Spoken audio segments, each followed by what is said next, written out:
In 2012, it was the year something unthinkable happened to me. I became a target parent, and there were two factors that influenced my target parent status. And as I've talked to people and have read Facebook accounts of their situation, I realized that my circumstances were very much like everybody else's. For one thing, I never thought it would happen to me. I filed for divorce in 2012, and that same year I saw a psychologist who told me, "You're in danger." She also told me to read the book called Divorce Poison, which I did. I read it immediately. But I still did not think anything so horrible could happen to me or my children. That was the first factor. The second factor that influenced my becoming a target parent was I trusted the legal system. I was so naive. I thought if I do everything right and I play by the rules, my true colors will show, and so will my opponents, and it'll all work out for everybody's best interest. But as Proverbs, there's a verse in Proverbs that says, "Man seeks audience with a ruler, and God sees the heart." Well, God did see my heart, but the judge didn't. And I often struggle with that comment because sometimes I think the judge may have seen my heart, he just didn't know what to do about the two kids that go to him and say, "I absolutely hate my mother's guts." So how do I cope in a healthy way? And I think this is truly a situation of coping. My first thing that I adopted was, you know, the old cliche, count your blessings. Well, I took that to a whole new level. I have a very heightened level of gratitude. It might be a walk with my family, enjoying a field of bluebonnets, a focus on relationships that kind of went by the wayside when we were an intact family. The second thing I decided to do was get busy, doing something productive. So you guys may have seen my wristband, Kids Need Both Parents.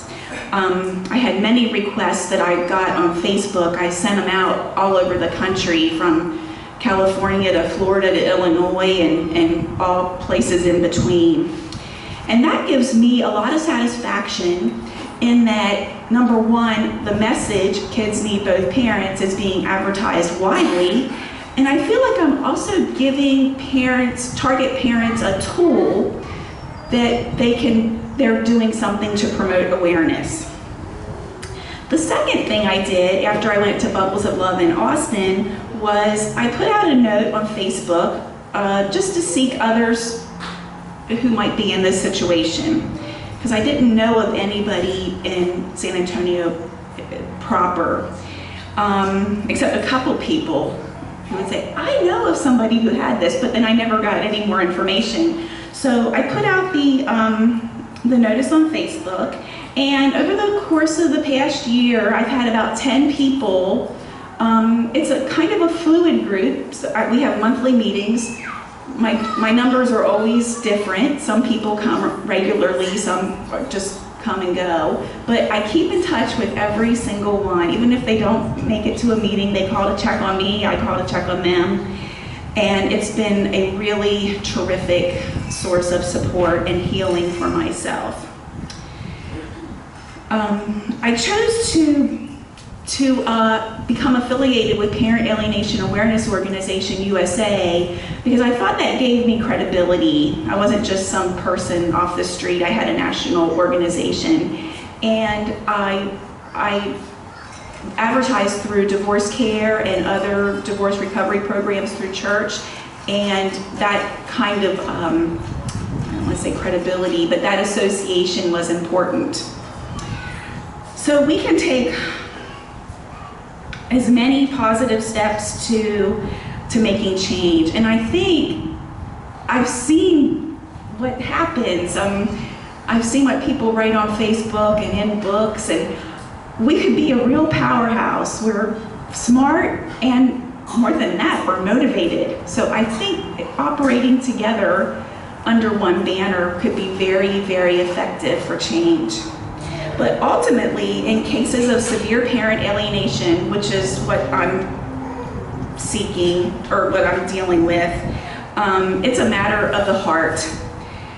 I can send out wristbands and have meetings and come to Bubbles of Love all I want, but until the alienator can be released from whatever their situation is, if it's anger or it's just some kind of sickness, parent alienation will still exist.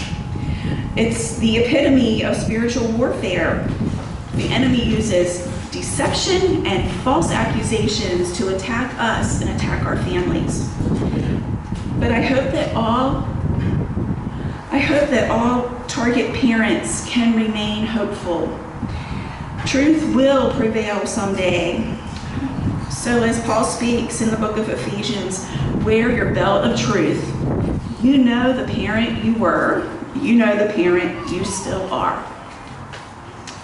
I have my cards, I have my meeting notices, and I love to hear everybody's story and offer any kind of support I can. So thank you for listening.